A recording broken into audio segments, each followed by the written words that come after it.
Ultrasonic turbine washing. Let's see what this thing is all about. There's instructions right here, but self-explanatory. Wow, I really thought it's gonna be a lot bigger. On the videos or pictures, they seems to be this big. Look how tiny that is. Yeah, maybe I got just a small one, who knows. Anyways, let's plug it in and see how well it's going to work. I got a bucket with water and a t-shirt and a soap. So we got this turbine, we didn't plug it in yet, but I got kind of a warm water and we're gonna put it right here on another bucket. I guess it kinda, they said in the middle of it. That's kinda in the middle of the water. Okay, and there's our port, goes into the plug. I'm just gonna wash one t-shirt, so like that. Again, this is more like off-grid type of deal over here. Oops, might be too much soap, but let's see what happens. We're gonna turn it on, and there's A, B, C, whatever that means. I think it's only one button. Okay, something is happening.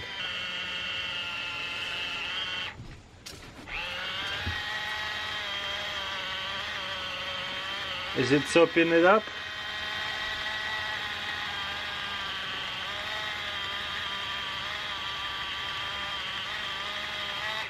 That's cool. I do see a t-shirt kind of going in and out a little bit. So I probably wouldn't use it for like big stains, maybe just to refresh your shirt. That would be good. But if you have stains, I doubt it's actually going to work that well. So it's like a bucket washing machine over here. So weird. I know the t-shirt gets clogged this thing up and it doesn't spin as well. Oh, it goes one way and then it stops, goes the other way. Maybe t-shirt doesn't stop it. Maybe it's have to stop automatically once in a while to go the other way. Yep, it does not get clogged. It stops automatically and then spins the other way. I wish we could see what's going on. Too much soap. What's happening? Wow, it's like vibrating now.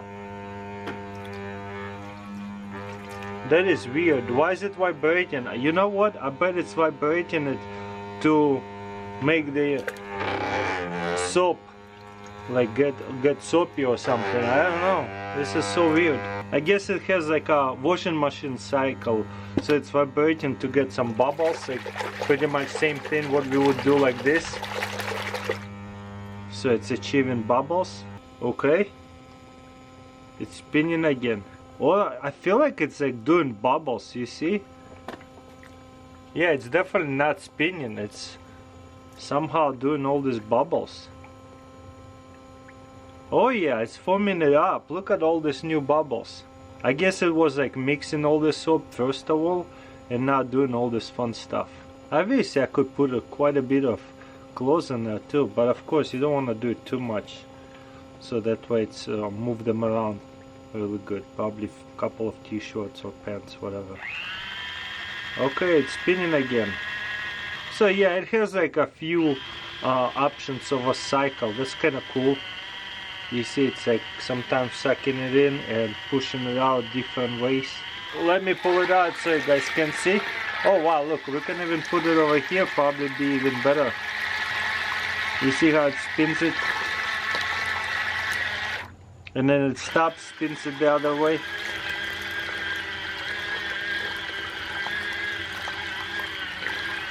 And you see how it spins the t-shirt by grabbing it and pushing it around. I feel like I'm going up. I had similar washing machine. So similar idea, just much smaller. You see how it's grabbing it and twisting and pulling the t-shirt inside of it? So if you had a couple of clothes, it would be moving it around, I guess. Well, anyways, there you go, guys. Makes sense. It has a whole cycle of different settings inside of it. Once you plug it in, it's gonna do its own cycle. Also, I saw they were doing dishes the same way too. Like they put really dirty dishes, plugged it in, and this thing washed the dishes the same way. Kind of weird. But yeah, there you go. Whoa. It's powerful. The suction cups is really good too. I feel like it's spinning harder now, a lot harder. Oh yeah. You see it's moving up the t-shirt. That's what you wanna do. Pretty awesome. There you go, bucket washing machine. I got it here, a Sinan TV product. This is Fireball AFG Auto Fire Guard. So let's see what this thing is all about. So you got it here, a little ball with the handy thing right here. That's kind of unique, but the way it activates by the actual flames. That's why it has flames all over. So you would hang it in the places that might be a fire. There is explanation. You throw it into the fire and it will kind of make a boom and will put away the fire. Or you can hang it, as you can see, over the places that might be flammable, or just in general you can just put them in places. But there you go, you want to keep it away from the sun and water, obviously, and that's where it works the best, into the boxes like that, because it's gonna kind of pop and spread everywhere. And says do not open it, do not set it on fire, obviously. So there's a little bit explanation in here. Super cool, you can hang it whatever. I haven't seen it, the advertisement, you can put it inside of the car hood. I'm not really sure if you can do that with this one. Do your own research, but let's throw it into the fire pit, see what happens. Of course, safety is number one priority. It's actually made for this thing, in case you need to put away the flames. Okay, got my fire extinguisher, go throw it into this box.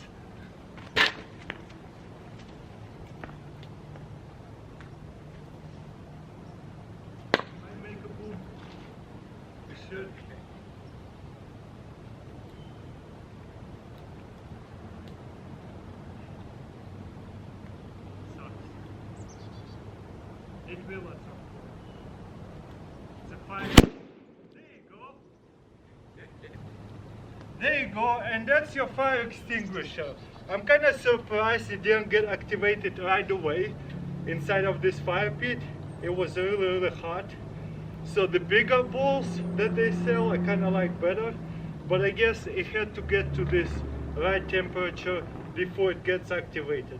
But yeah, there you go. Do you see it flew everywhere? That was awesome. I love this, what do you call it? Fire extinguisher. Very unique. So this fire extinguisher definitely designed for some kind of room or some kind of box. So that way whenever it does the pop, it kind of suffocates the fire instantly. If it's on a flat surface, it won't work as well, because it's kind of gonna go up. You want to kind of gonna go up and on the walls. Like in this case, you see suffocated all of it. Look at that, there is a lot of that powder inside. You see how much powder there is? Boom, suffocated. It stayed all in a box, most of it. If it was on flat surface, it probably would have been flown away for the most part. So I have here 2 glasses of water, and we're going to pour it right into the both of these boots. Waterproof boots, small size over here, and we're gonna pour it out. You see they soaked in some of that stuff, and obviously they're going to be very wet. So what I will do, one of them I'm gonna stick over here. There's a little bit of water still. So what I will do is one of them stick over here. Obviously they would go both of them over here, but I will do only one to see how it goes. And right here I guess you can put your socks or other shoes, but we'll do one of them and see how long will it take to dry out shoes, and does it actually work. Plug it in, and looks like this thing is a timer. 180. Does it blow anything? I don't know, I guess. Yeah, I guess it does blow. So this is the extension for the bigger shoes. Okay, one of them will be drying out like this, and one of them just sitting out, dry out by air. Let's see what happens. Okay, I put it on the max 180. Now we're at 90 now, so I guess halfway in. Let's feel it. See how this boot doing. Oh wow, it's dry. Promise you guys, this thing is dry. So we can turn it off. I guess it's blowing like some kind of warm air. I guess you can do heat or no heat. It was on heat. With heat, obviously it was drying a little bit better. Beautiful. Yeah, no moisture. I wish I had a moisture meter to show you guys, but yeah. So if you look at that one, you see it's pretty dry. Look at that one, you see there's moist spots over here, moist line, and they were wet at the same time, and this thing is very, very wet.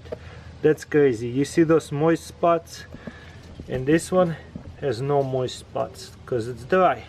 So now I can just put the second one in and dry that out, so that way there's no mold or anything. I guess I can put it just for 90 because it was for 180 and it's dried completely. That is awesome. Yeah, thumbs up for me. That thing is amazing. Definitely recommend, especially if you live like in places like Colorado and you go snowboarding and walk in the snow all the time, or places where it rains a lot and you have to commute and your feet sweat a lot. So that thing could be very useful, especially if you have plenty of space in the house to put it somewhere too. And one more time, heavy duty boot, shoe and glove dryer. Obviously you can put socks on it and stuff like that. Make sure you clean it once in a while, that's for sure. I mean, sanitize it. Pretty awesome. 3-hour timer on, heat, no heat switch, built-in dry ports. This thing is so cool. So every so often we need to put a line on our fishing pools, right? For those people who likes fishing. So you can take this out, and usually you'd get a spoon tied up and put it on a pencil, somebody else holding it, and then you spinning it. This is probably a really annoying way to do it. So this is why I got a gadget like that. It probably will last you a lifetime. Because how often you're actually going to use it? Probably not that often, unless you're a professional fisherman. So let's assemble it and see what this thing is all about. So it's stayed up just like a regular fishing pole, as you can see. The fishing line spool is gonna go onto here. Boom. You see how it's going to hold it? Then fishing reel gonna go onto here, and then we're gonna lock it up. Just like a regular fishing pole. Okay, where's our end? There you go. And then we're gonna do our thing over here. Okay, next you want to tighten this up. Probably not super tight. No, just tight enough to where you can just start spinning. I think what I need to do is actually spin this down over here, and that it will keep it tight, I'm pretty sure.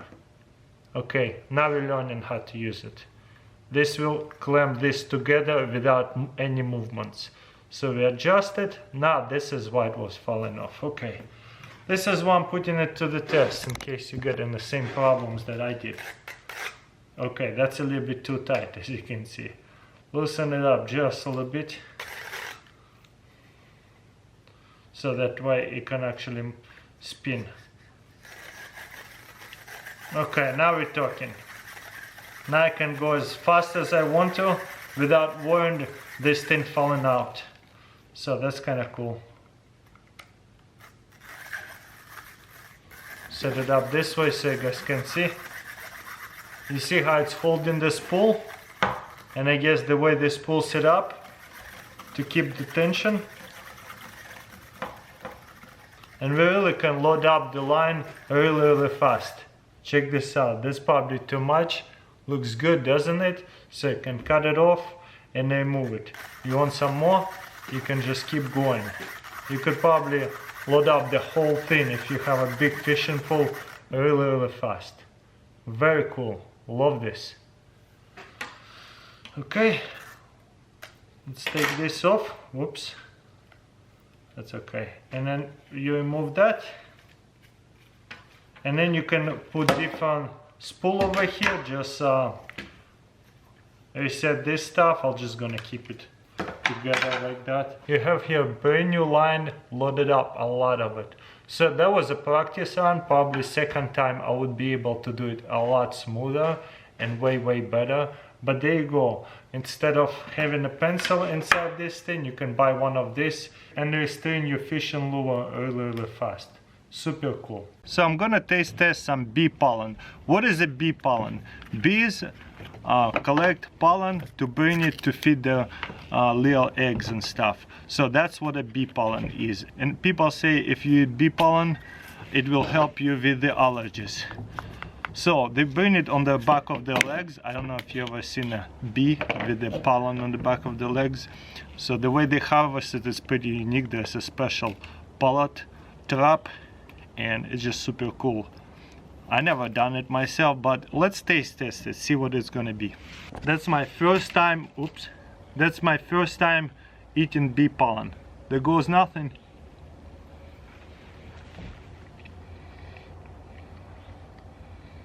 Oh my goodness. It is very, very powdery when you're chewing on it. A little bit sweet, but it is weird.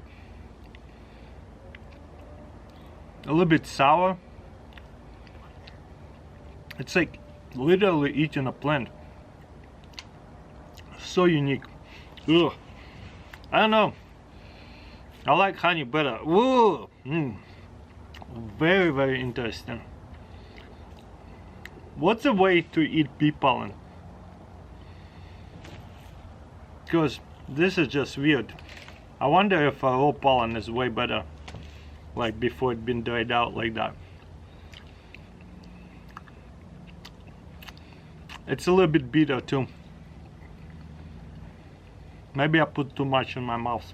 I mean, I hear that's the best way to get rid of the allergies, because especially when you get the local bee pollen and you eat, and whenever there's a pollen or like dust all over the air, you eat this stuff, and it's supposed to kind of build you a little bit of an immunity, I guess, so that way you don't get as much of the allergies. But the best way to do it, you have to get the local pollen or honey. I like honey way better. This has some weird aftertaste. I don't know if I will ever eat it like that, but it's good. It's just very, very different. I don't know, some people might love it, some people don't like honey. I love honey, but this stuff, I don't even know what it tastes like. It tastes so different, so I'll probably stay away from it. But yeah, there you go. I just love the way it looks too. I wish it was tasted like candy, like honey. I would love to eat it with spoonfuls, but I don't know. I guess it's beneficial for you. That's it. Maybe there's a way to eat it, put it on toast with butter. That probably would taste a little bit better. But just eating it by itself, I don't know if I like it too much.